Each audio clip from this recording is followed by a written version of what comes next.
Orla. Our healthcare system is in crisis, as every day brings new headlines which tell of the litany of failures inherent in the system. We've had a series of scandals, including that of cervical check. And over the course of that debacle, the bravery of women like Emma Vic-Fahuna has shone a light directly on the incompetence of the Minister for Health. That scandal continues with the backlog of tests and a wait time of some 7 months for results. We have a children's hospital with runaway costs, up to €500 million over budget, money that will have to come from somewhere, from taxpayers and from other capital projects. For this minister, for this government, for Fianna Fáil, patience on trolleys is the norm. It's acceptable to you. It's so acceptable, in fact, Minister, that you deemed it appropriate this afternoon to take to Twitter, to puff out your chest and to declare, bring it on. Well, you Minister, are failing. And that is very clear. Everyday TDs from across the chamber get to their feet to set out the latest crisis. Even Fianna Fáil do it. Even Micheál Martin does it, albeit to throw shapes and play to the camera. But when the camera is off, it's business as usual for Fianna Fáil. Supply and confidence has undermined and discredited the political process.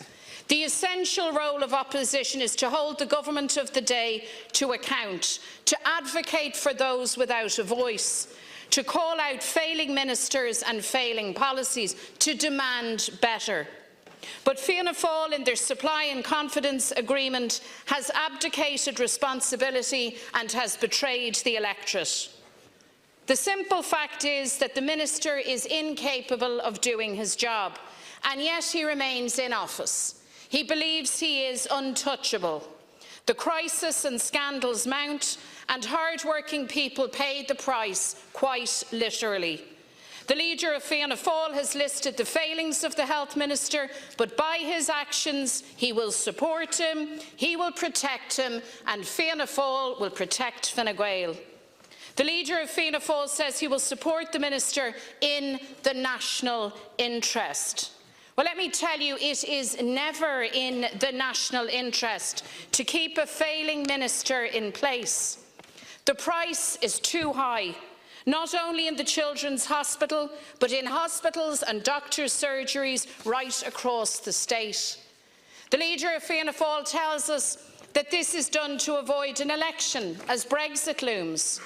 The Taoiseach has said that there will be no election before Brexit. There is no threat of an election, and yet the minister remains. And all of this because of so-called supply and confidence.